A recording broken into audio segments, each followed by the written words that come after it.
What's going on, guys? Welcome to Rants Red Talk, where we discuss all the topics you send through to me on Twitter. And we are now sponsored by the One Football app, where you can get all of your team news, bruv, and just general football news. The link is going to be in the description. I told you it was coming, guys, so big up for the support. And obviously, as you know, it was a match day. It was a match day yesterday. I don't like to do my match reviews while my head is still hot, so I had to sleep on it. So the Rants Red Talk is going to be a bit different. We're going to give you a little match review, then we're going to go into your Rants Red Talk. And it's funny because some of these questions I got before the game, innit? So yeah. Cool, we went down to the countryside and we got slapped, yeah? 1-0 to Bournemouth. And the beauty of this situation was, after the game, Wally, like I like to call him, bruv, hashtag Wally out, bruv.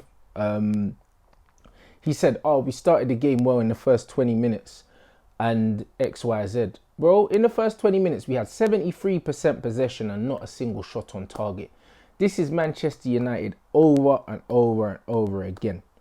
The fact that we can't create a chance without Paul Pogba, yeah, that doesn't mean we need Paul Pogba back. It means we need a new coach, because one player should not be the difference between creating chances and not creating chances. The system is meant to create chances.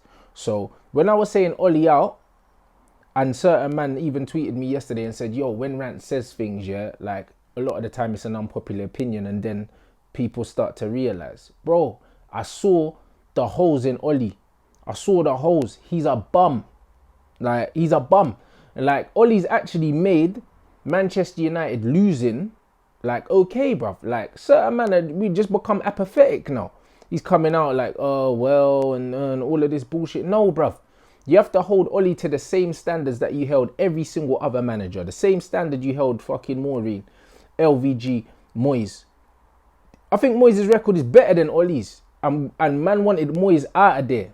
And he had more top flight experience than Ollie. But man are holding on to this sentimental bullshit. Ollie's a bum. He's a bum. Just know that. If he didn't play for the club, he would be nowhere near the fucking team. He doesn't deserve to be anywhere near the team. Man went to Bournemouth, yeah, and lost to Eddie Howe, bruv. A manager, a coach that is better than Ollie Solskjær. We got out-battled. We got outmaneuvered as well. And what happens? United always start well first half, second half they drop off. And Ollie don't know how to react. He don't know how to make changes. Like I said, the last time he affected the game from the bench, he was still fucking playing, bruv. Ollie's a joke thing. So we've gone and lost to Bournemouth. I predicted a 1-1, but in the back of my mind, I knew that we could go and lose there. This is not how it should be. We shouldn't be just sitting here thinking, yo, like, man are gonna get turned over by fucking Bournemouth. We're a mid-table team now, thanks to Ollie. Because even under Maureen, yeah, like, even when things weren't going our way, we never felt like we were a mid-table team. Ollie has lowered the expectations. He's a bum. So I'm not really trying to hear none of this club legend shit. A man's judging him purely on his credentials as a manager and what he's done. And the guy's a fucking bum, innit? So, like, I'm tired. Certain man would be like, don't hold back, say how you feel. But you know what? Out of respect for him as a footballer, I'm not going to tear man apart properly. But he's a bum, bruv. It's that simple. He's probably the worst manager in the league. Even worse than Steve Bruce. Steve Bruce has got more Premier League experience than Ollie Solskjær, bruv. He's the bottom of the fucking pan. And he's our manager. He's a joker. Absolute fucking joker. And that loss was 100% on him, bruv. I don't even blame the players for that, because there's so many fucking things that he got wrong that day. I could go through players individually. I'm not going to. One thing I would say is, man like fucking Frederick, yeah, whose case a lot of you man have been in, and was our best player on the pitch. And I still saw loads of people chatting shit about him, yeah, on Twitter. You know what? Fred is like, he's the guy that is cool to scapegoat now, because Pogba's not there. Fred was in like the high 80s, early 90s for pass completion. He was the highest on the team for interceptions, completed passes, like turnover, everything.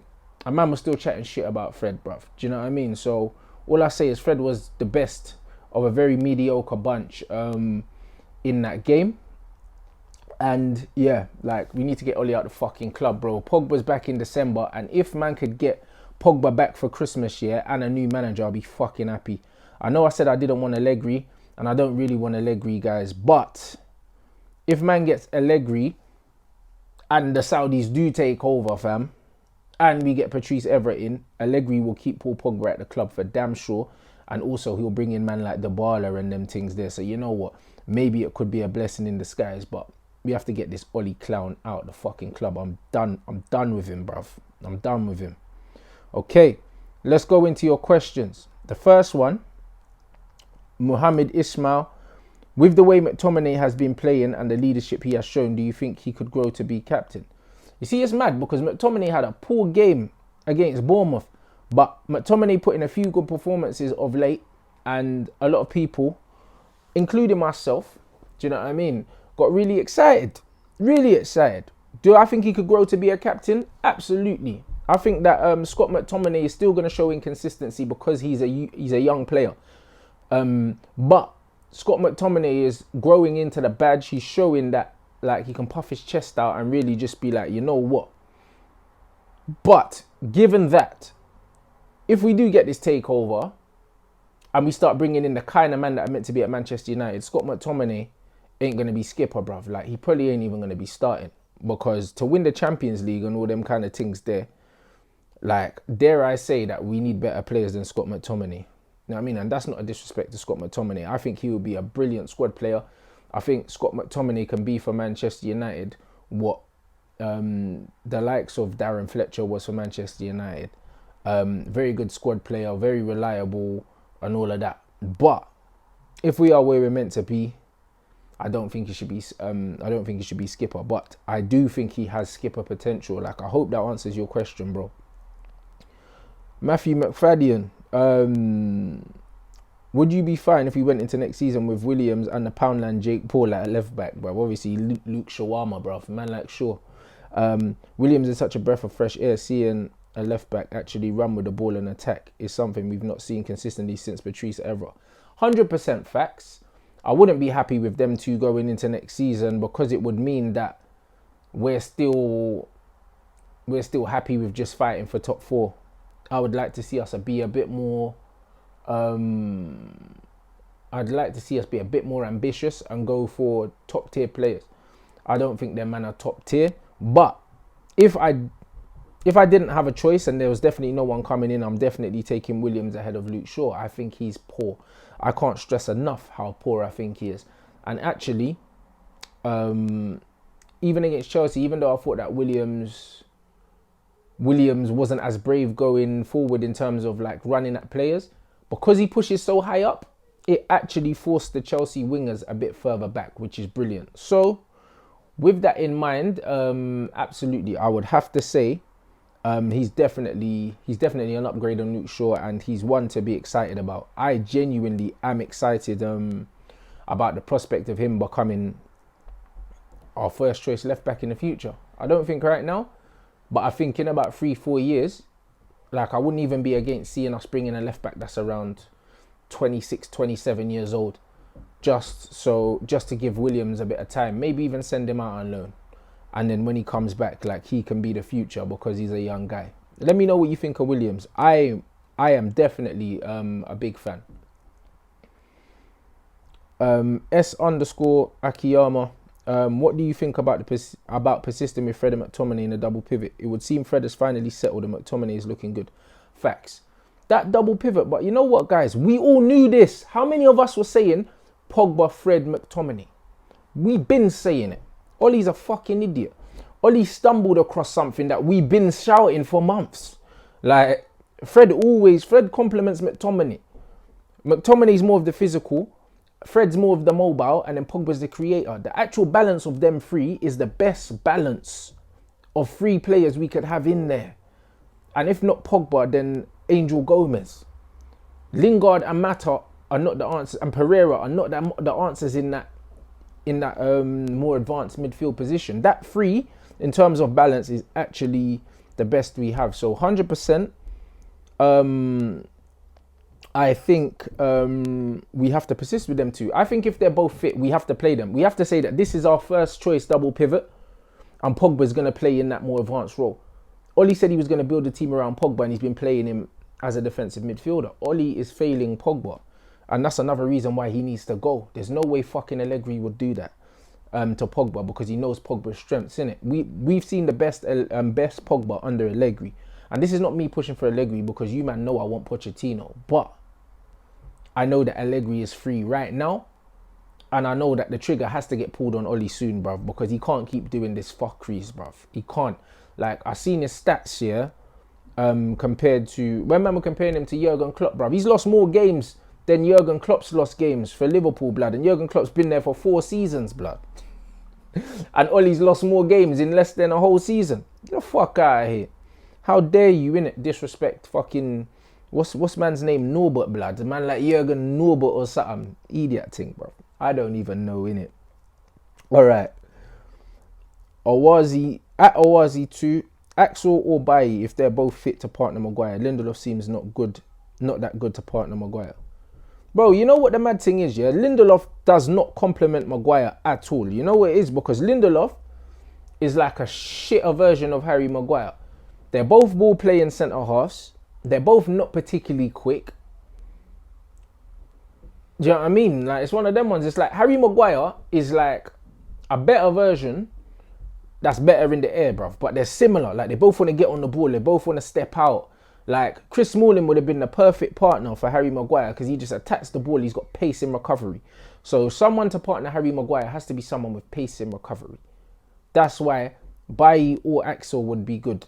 But a fully fit Eric Bailly is the same level as Harry Maguire, I believe.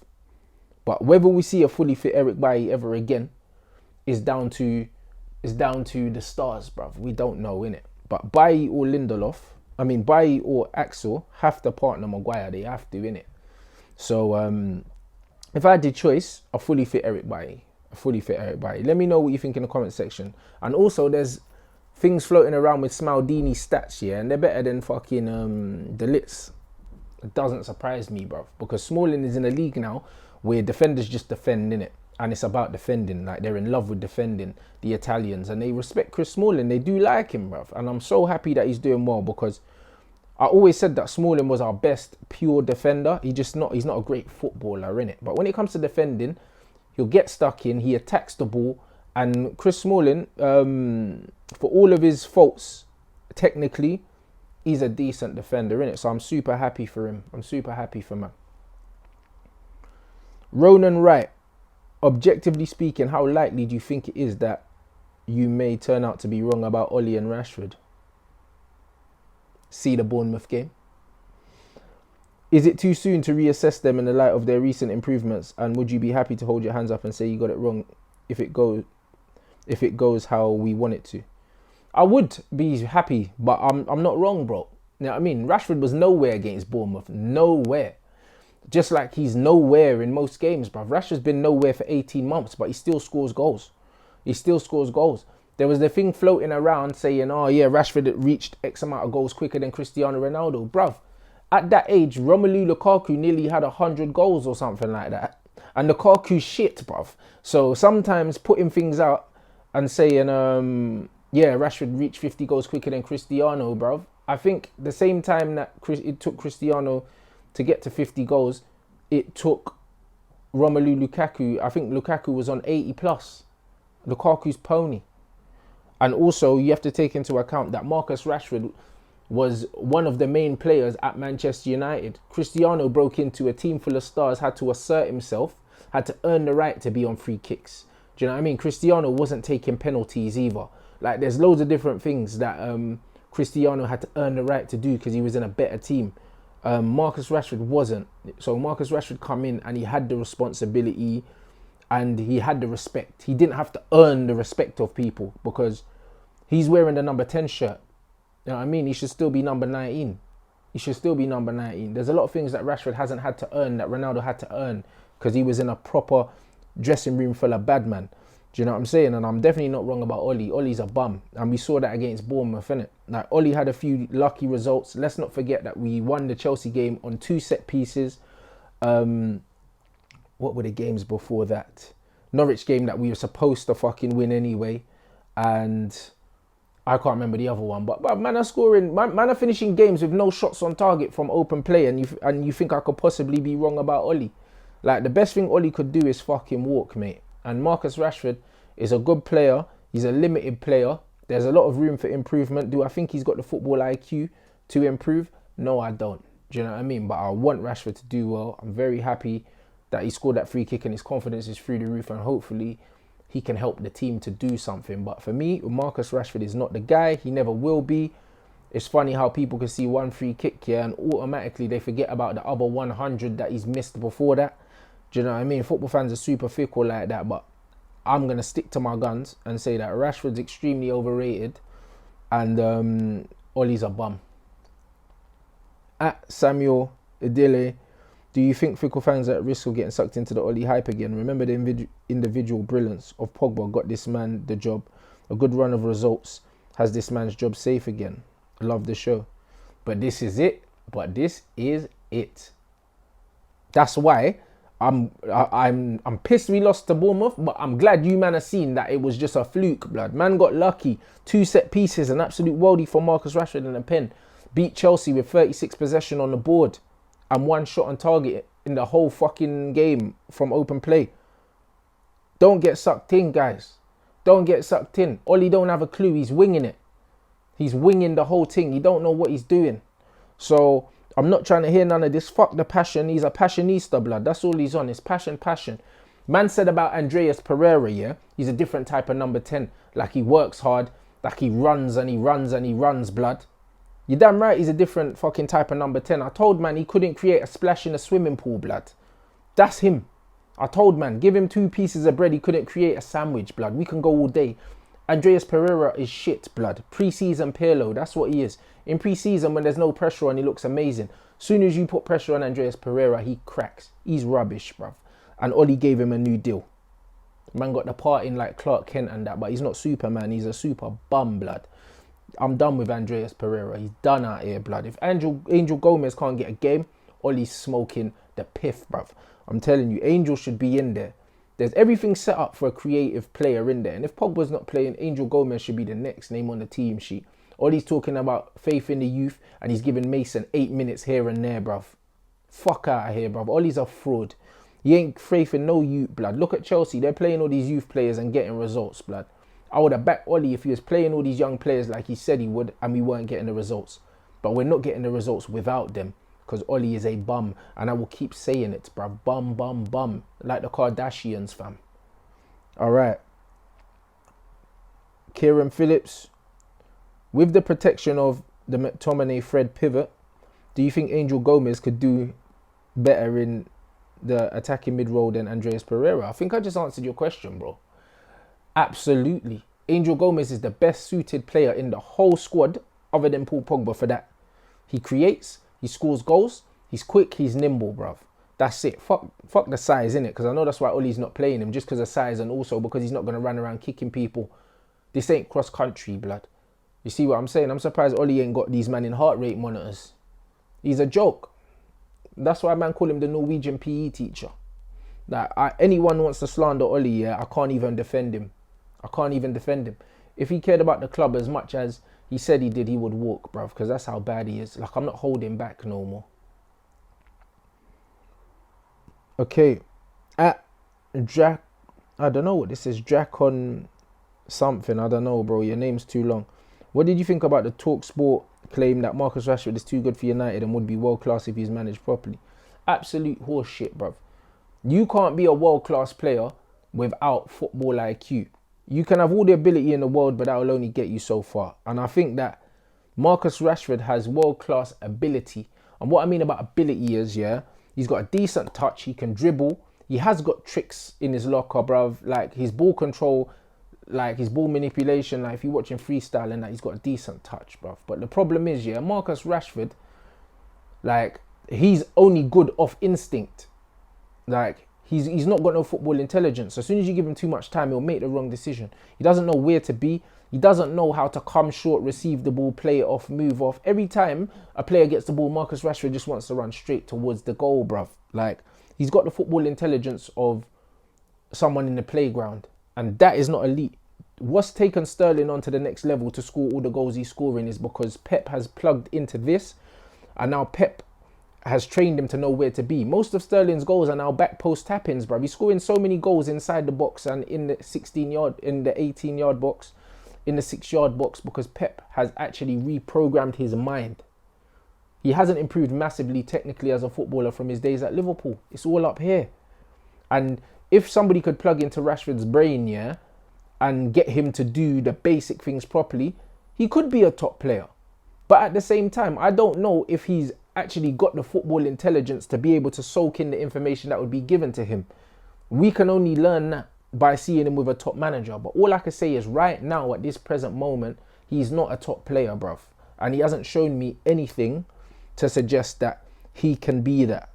So when my criticism of him, where my criticism of him comes from is that you can have world-class moments, because he does have world-class moments, because he's got world-class ability, but he doesn't have the consistency because he doesn't have the intelligence.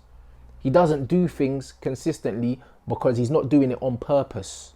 Do you see what I mean? Like, Rashford's best moments are instinctive. When he chopped Trent Alexander and packed Liverpool, yeah, instinctive. When he's got no time to think and he can hook it back and then bang a shot. Do you know what I mean? The free kick was a 1 out of a 200 strikes thing. Like, there's no consistency. There's nothing consistent about his game. The way Martial dribbles and goes past people, yeah, and does little passes round the corner. He done a few against Bournemouth. He does that every game. That's consistency because he's good. Do you know what I'm saying? He doesn't just have the ability, but he's got that. There's nothing consistent about Marcus Rashford's game, and that's why I don't rate man, blood. Do you know what I'm saying? Like, I saw the other day that Trent Alexander has had his 100th Premier League start for Liverpool, and Rashford came on the scene before Trent. Man are not looking at Trent Alexander like, yo, like he's a youth player, bruv. He's an established professional. So man have to treat Rashford like an established professional. And he's not at that level yet. He'll produce you world-class moments, but as a player, he probably averages a 6 out of 10 every week. And that's even when he scores. Let me know what you think in the comment section about that, guys. And last but not least, at Latana_, it says, would you trust Martial to lead the attack for the club, or do you buy another striker? Also, what's your opinion on Haaland? Yes, I do trust Marcus Rashford. Still from the last question, I do trust Martial to lead the line for the club. I think that Martial has the potential to be a world-class striker. I think that if you get good players around him, I think Martial has shown that his link-up play is extremely underrated. His hold-up play is very underrated. And you could definitely build a team around him. What he gives us, and I'm not comparing him to Bobby, but the way he drops deep and links the play is what Firmino does. And what it does is, it pulls players out of position, so it frees up the space for Rashford out wide, James out wide, which is why both of them look better when Martial's playing. They're both instinctive players. And an honourable mention for Daniel James's crossing, bruv, because I tell you what, the more I watch him play, he does get the ball out of his feet, get his head up, and he can put in some good fucking crosses, bruv. Like, I don't know if you lot noticed, but it's an underrated attribute of his. I respect it. But yeah, I do trust Martial as the number 9. My problem is when Martial gets injured, there's no one else. There's no one else because Rashford's not good enough to play up front. We let go of Alexis. He would have been my backup number 9. Yeah, Daniel James ain't a striker. Mason Greenwood, you would have to play him. I would play him if Martial's not fit, but Ollie's not going to do that. So I think we do need an established backup striker. So that shout for Mandzukic might not be such a bad idea, just to fill in while Mason gets to the level in which we know we can rely on him every week if there's an injury. But I don't want Mandzukic, bruv. We're Manchester United. So yes, in short, I do trust Tony. Let me know what you think in the comment section. Give me your feedback on the match. How you feel. Ollie out was trending. It wasn't me this time, but I did chip in for sure. Let me know what you think about also the topics that we've touched on today in today's Rants Red Talk, guys. And yeah, like, it's been emotional. Thanks for the support. The views keep going up every week. And we got a sponsor now, thanks to you guys. So remember, in the description, the OneFootball app for all your latest football news, not just your club. It's a really good app, to be fair. Like, I've been enjoying it, man. Obviously, turn the fucking notifications off while you're watching the game, blood, because like there's certain things you don't want to be popping up if you're if you're watching the game illegally on the stream and that, you know what I'm saying, and it pops up if you're not at the game like I am. So yeah, you don't want to find out goals are going in before they fucking go in it. But yeah, make sure you download the app. The link is in the description, guys, and I'm gonna catch you soon.